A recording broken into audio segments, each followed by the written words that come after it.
Middle ഈസ്റ്റിലെ ഇപ്പോഴത്തെ സാഹചര്യം വലിയ ഗുരുതരമാണ്.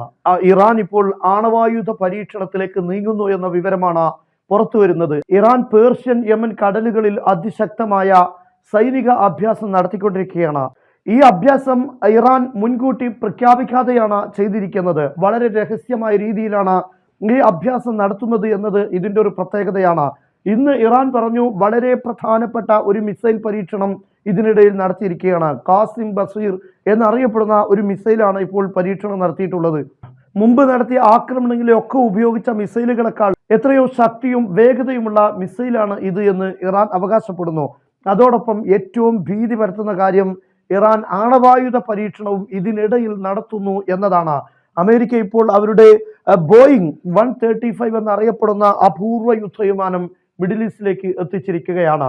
ആണവായുധ പരീക്ഷണങ്ങൾ നടത്തി അതിലൂടെ ഉണ്ടാകുന്ന ഏത് റേഡിയേഷനുകളും ഇതിന് കണ്ടെത്താൻ സാധിക്കുമെന്നതാണ് ഈ വിമാനത്തിന്റെ പ്രത്യേകത. ഇത് അതിനുവേണ്ടി മാത്രം രൂപകൽപ്പന ചെയ്തിട്ടുള്ളതാണ്. ഇതിപ്പോൾ അമേരിക്കയുടെ ഖത്തറിലെ എയർബേസിൽ എത്തിയിട്ടുണ്ട്. മാത്രമല്ല ഇത് ഇറാനെ നിരീക്ഷിച്ചു കൊണ്ടിരിക്കുന്നു എന്ന വാർത്തയും വരുന്നു. അതോടൊപ്പം തന്നെ യൂറോപ്യൻ രാഷ്ട്രങ്ങൾ ഇറാന്റെ ഈ സൈനികാഭ്യാസങ്ങൾ നിരീക്ഷിച്ചു വരുന്നു എന്ന വാർത്ത വരുന്നു. എന്തായിരുന്നാലും ഇറാൻ ഇപ്പോൾ രണ്ടും കൽപ്പിച്ച് ഒരു യുദ്ധത്തിന് വേണ്ടിയുള്ള തയ്യാറെടുപ്പാണ് നടത്തിക്കൊണ്ടിരിക്കുന്നത്. ആണവായുധമെങ്കിൽ ആണവായുധം, ബാലിസ്റ്റിക് മിസൈലുകളാണെങ്കിൽ അങ്ങനെ ഇങ്ങനെ തുടങ്ങി ഏത് ശത്രുവിനെയും വെല്ലുവിളിക്കുന്ന രൂപത്തിൽ തന്നെയാണ് ഇപ്പോൾ മുന്നോട്ട് പോകുന്നത്. ഇറാൻ അമേരിക്കയോട് പറഞ്ഞിരിക്കുന്ന കാര്യം, യുദ്ധത്തിൽ നിങ്ങൾക്ക് നേടാൻ കഴിയാത്ത കാര്യം ചർച്ചയിൽ നിങ്ങൾക്ക് നേടിയെടുക്കാമെന്ന് വിചാരിക്കുന്നത് വ്യാമോഹം മാത്രമാണ് എന്ന് പറഞ്ഞാൽ, ഞങ്ങൾ ആണവായുധം നശിപ്പിക്കാൻ നിങ്ങൾക്ക് യുദ്ധത്തിലൂടെ സാധിച്ചിട്ടില്ല. ഇനി നിങ്ങൾ ഭീഷണിപ്പെടുത്തി അതൊരു ചർച്ചയിലൂടെ സാധിക്കുമെന്ന് വിചാരിക്കുന്നുവെങ്കിൽ അത് കേവലം ഒരു ധാരണ മാത്രമാണ് എന്ന് ഇറാൻ പറയുകയുണ്ടായി. മാത്രമല്ല, ഞങ്ങളുടെ സെക്യൂരിറ്റിക്കും ഞങ്ങളുടെ സംവിധാനങ്ങൾക്കും പ്രതിരോധങ്ങൾക്കും ആവശ്യമായ ഏത് ആയുധങ്ങളും സംവിധാനങ്ങളും ഞങ്ങൾ നിർമ്മിക്കും. അതിനൊന്നും ആരുടെയും സമ്മതമോ അനുമതിയോ ആവശ്യമില്ല. അതെല്ലാം ഞങ്ങളുടെ ആഭ്യന്തര പ്രശ്നങ്ങളാണ്. അതിൽ കൈകടത്താൻ ഒരു രാഷ്ട്രത്തെയും ഞങ്ങൾ അനുവദിക്കുകയില്ല. ഞങ്ങളുടെ ഈ ഭരണകൂടവും ഞങ്ങളുടെ ഭരണ സംവിധാനവും അതുപോലെ തന്നെ ഞങ്ങളുടെ രാഷ്ട്രത്തിലെ ജനങ്ങളുടെ സുരക്ഷയ്ക്കും വേണ്ടി ഏത് ആയുധങ്ങളും ഞങ്ങൾ നിർമ്മിക്കുമെന്ന ഉറച്ച തീരുമാനം ഇപ്പോൾ ഇറാൻ എടുത്തിരിക്കുകയാണ്.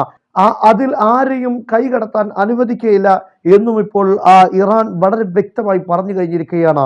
എന്നാൽ അമേരിക്കക്കും ഇസ്രയേലിനും യൂറോപ്യൻ രാഷ്ട്രങ്ങൾക്കും ഇറാനുമായി ചർച്ച നടത്തുന്നതിലൂടെ അവർക്കുള്ള ലക്ഷ്യം ഇറാനെ നിരായുധീകരിക്കുക, അല്ലെങ്കിൽ വലിയ രൂപത്തിലുള്ള ബാലിസ്റ്റിക് മിസൈലുകൾ അതുപോലെ തന്നെ ആണവായുധങ്ങൾ, ഇങ്ങനെ മാരകായുധങ്ങളൊന്നും ഇറാന്റെ കയ്യിൽ ഉണ്ടാകാൻ പാടില്ല. അതാണ് അവരുടെ ലക്ഷ്യം.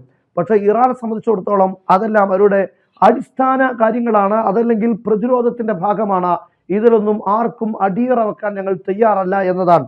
എന്തായാലും ഇപ്പോൾ ഈ സൈനികാഭ്യാസം എന്തിനു വേണ്ടിയാണ് നടത്തുന്നത്? ഇസ്രയേലിന് നേരെ ഒരു ശക്തമായ ആക്രമണം അയച്ചുവിടാൻ ഇറാൻ ഒരുങ്ങുകയാണോ എന്ന ചോദ്യമാണ് ഇപ്പോൾ നിലനിൽക്കുന്നത്. ഇറാൻ നേതൃത്വത്തിന്റെ പ്രസ്താവനകളിൽ നിന്നെല്ലാം അത്തരത്തിലുള്ള ശബ്ദങ്ങളാണ് ഉയർന്നു വരുന്നത്. അത്തരം ധ്വനികളും ആ രീതിയിലുള്ള ഭാഷയുമാണ് അവർ ഉപയോഗിച്ചു കൊണ്ടിരിക്കുന്നത് എന്ന് തന്നെ ഇവിടെ വളരെ പ്രസക്തമാണ്. ഇസ്രയേലിന്റെ ചാനൽ 12 തന്നെ ആ കാര്യം വ്യക്തമാക്കിയിട്ടുണ്ട്. ഇറാൻ ഒരു പക്ഷേ ഇസ്രയേലിന് നേരെ ഒരു മുൻകൂർ ആക്രമണം നടത്താനുള്ള സാധ്യതയുണ്ട് എന്ന്.